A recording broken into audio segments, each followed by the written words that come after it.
नमस्कार दोस्तों।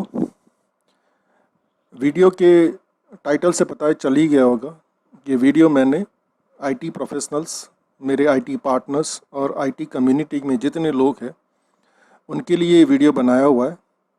तो पूरा वीडियो सुननी और उसके बाद अगर आपको ऐसा लग रहा है कि नहीं मेरा कहना गलत है तो आप मुझे कमेंट्स में अपने फीडबैक दे सकते हैं।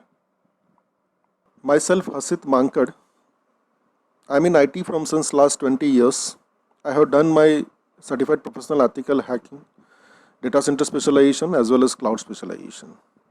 मैं इंट्रोडक्शन इसलिए दे रहा हूँ कि मैं IT इंडस्ट्री में हूँ और आज मैं जो ये वीडियो बना रहा हूँ वो डिजिटल वर्ल्ड और IT इंडस्ट्री से जुड़ा हुआ है। मैं कुछ 15-20 दिन से लॉकडाउन पीरियड के अंदर, शायद एक महीने से, किसी एक वीडियो कॉलिंग ऐप के लिए हम सुन रहे हैं। व्हाट्सएप के ऊपर बहुत सारे मैसेज हमने देखे हुए हैं। आज मैंने सुबह प्रिंट मीडिया के अंदर भी देखा और हमारी गवर्नमेंट ने, मिनिस्ट्री ऑफ होम अफेयर्स ने एक एडवाइजरी भी जारी की है उसके लिए। ऑफ कोर्स मैं डिस्कस कर रहा हूँ आज जूम वीडियो कॉलिंग ऐप के लिए। अब ये यहीं से सुनना बंद मत कर देना, क्योंकि मैं इसके लिए कोई डराने की बात नहीं कर रहा हूँ आप लोगों के साथ, तो इसको थोड़ा आगे से ध्यान से सुन ले। मिनिस्ट्री ऑफ होम अफेयर्स ने एक एडवाइजरी जारी की है कि zoom app is not secure. Advisory के अंदर कहीं ऐसा नहीं लिखा हुआ है कि zoom app is band by the government. Government ने उसको बैन किया हुआ है।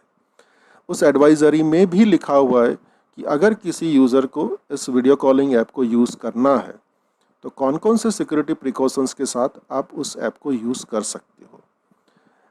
मैं अगेन कह रहा हूँ कि मैं ये नहीं कहूँगा कि दुनिया की कोई भी ऐप या कोई भी वेबसाइट या तो कोई भी चीज़ डिजिटल वर्ल्ड में है वो हैक नहीं हो सकती है।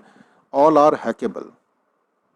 आज कोविड-19 के लॉकडाउन पीरियड में एज ए ह्यूमन हमारे ऊपर भी चांसेस है कि हम हैक हो जाएंगे फ्रॉम कोरोना वायरस। इसीलिए हमें गवर्नमेंट ने प्रिकॉशनरी स्टेप्स के साथ लॉकडाउन या तो सेल्फ आइसोलेशन या तो क्वारंटाइन किया है। ऑलमोस्ट हम देख रहे हैं 21 दिन हम लोगों ने निकाल दिए और भी आज भी हम इसी लॉकडाउन पीरियड में हैं। क्यों? क्योंकि अगर बाहर जाएंगे तो शायद कोरोना से हम भी हैक हो सकते हैं। तो मैं अगेन कह रहा हूं कि दुनिया की कोई ऐसी ऐप नहीं है जो हैकेबल नहीं है। Everything is hackable. क्योंकि मैं डिजिटल वर्ल्ड के साथ या तो IT इंडस्ट्री के साथ बहुत सालों से जुड़ा हुआ हूँ। अब हम आते हैं पॉइंट पे कि जूम वीडियो कॉलिंग ऐप के लिए मैं बहुत सारे न्यूज़ और बहुत सारे मैसेजेस पढ़ रहा हूँ, लेकिन ये वॉइस नोट मैं बना रहा हूँ that is only for IT professionals, IT engineers, IT partners और IT फैटर्निटी के लिए।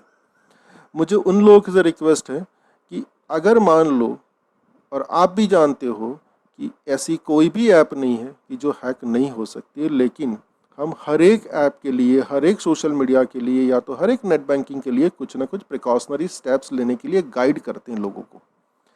अगर हम लोग ही यूज़र को या तो लोगों को गाइड नहीं करेंगे कि भाई हम खुद उस भीड़ में चले जाएंगे और हम पैनिक क्रिएट करना शुरू कर देंगे, तो शायद कल जाके कोई भी यूज़र टेक्नोलॉजी से दूर चला जाएगा।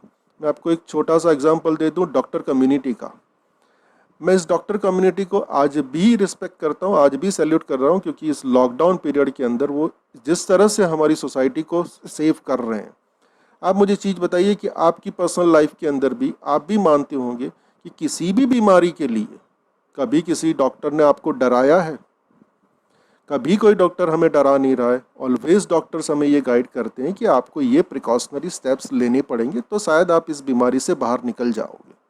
द सेम वे अगर एज अ IT प्रोफेशनल्स या तो एज अ IT पार्टनर्स या तो IT एसोसिएशन अगर हम कुछ स्टेप्स नहीं लेंगे और अगर हम किसी भी मोबाइल ऐप, या तो मान लीजिए मैं जूम के लिए डिस्कस कर रहा हूँ, तो जूम के लिए मुझे कोई कमर्शियल प्रमोशंस के लिए जूम ने मुझे प्रमोट नहीं किया है कि आप मेरी फेवर में बोलो, लेकिन मैं हर एक के लिए कह रहा हूँ आज जूम है, कल जाके कोई और आएगा, परसों कोई और एप्लीकेशंस के लिए शायद न्यूज़ स्प्रेड होंगे। लेकिन हमारी एक रिस्पॉन्सिबिलिटी है एज IT प्रोफेशनल्स या एज IT पार्टनर्स कि हम लोगों को गाइड करें कि how to use this apps with the precautionary steps. कौन कौन से सिक्योरिटी फीचर्स आपको देखने चाहिए, कैसे देखने चाहिए।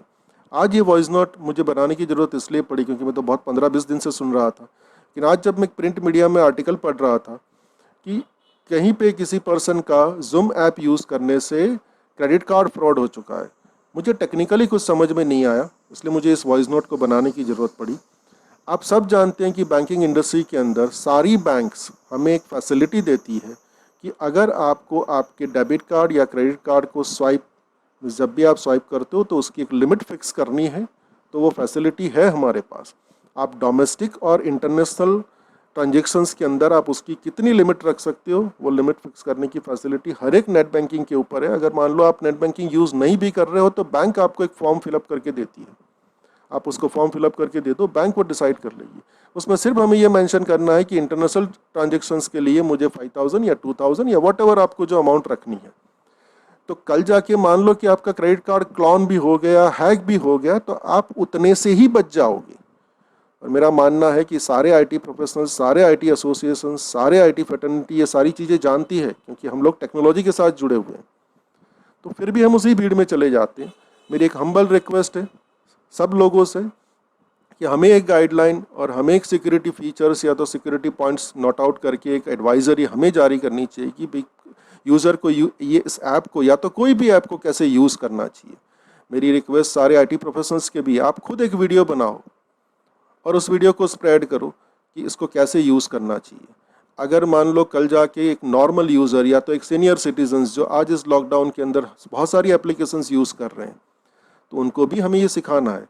अगर उन्होंने कल जाके इस टेक्नोलॉजी से दूर होना शुरू कर दिया, इस टेक्नोलॉजी को अडॉप्ट करना बंद कर दिया, आप सोचो इसके ऊपर कितना इम्पैक्ट आएगा हमारी इंडस्ट्री के ऊपर। क्योंकि आज कोविड-19 के इस फेज़ के अंदर एक आईटी ही ऐसा एक फील्ड है जिन्होंने इस इकोनॉमी को सर्वाइव करके रखा हुआ है। आप सब जानते हो, वर्क फ्रॉम होम चल रहा है, वेबिनार्स चल रहे हैं, ट्रेनिंग्स चल रही हैं, हर आदमी इसके साथ जुड़ा हुआ है।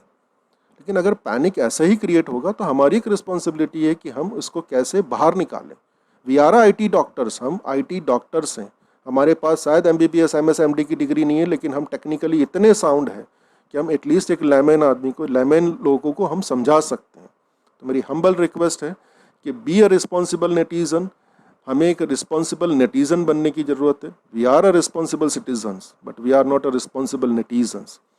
मुझे एक और बहुत ही अच्छी लाइन याद आ रही है कि India is a cashless country but we are a careless citizens. हमारे पास पैसन्स ख़त्म हो चुकी है, तो उसी पैसन्स को एज अ आईटी प्रोफेशनल्स या एज अ आईटी पार्टनर हमें लोगों को समझाना है कि विथ पैसन्स, विथ सिक्योरिटी फीचर्स हमें बहुत सारी टेक्नोलॉजी की जो ऐप्स है वो कैसे यूज़ करनी चाहिए। लेकिन हम ही उसी भीड़ में चले जाते हैं, हम भी व्हाट्सएप के ऊपर वही फॉरवर्ड कर रहे हैं। मुझे ये समझ में नहीं आ रहा है कि हम क्यों इसके लिए अवेयरनेस कैंपेन ना चलाएं। आप मुझे बताइए कि एक भी सोशल मीडिया की या तो एक भी सोशल मीडिया का ऐप ऐसा नहीं है जो वनरेबल नहीं है। अगर हम उसमें सिक्योरिटी फीचर्स यूज़ नहीं करेंगे तो कल जाके चांसेस है कि वो हैक हो सकता है, और ये आप सब जानते हो। तो मेरी एक हम्बल रिक्वेस्ट है, I need your support to making India the first country fully geared up to fight the cyber war and and the regime of cyber criminal. Cyber security is our shared responsibility, it's not an individual responsibility. So last, be a responsible netizen. Thank you very much.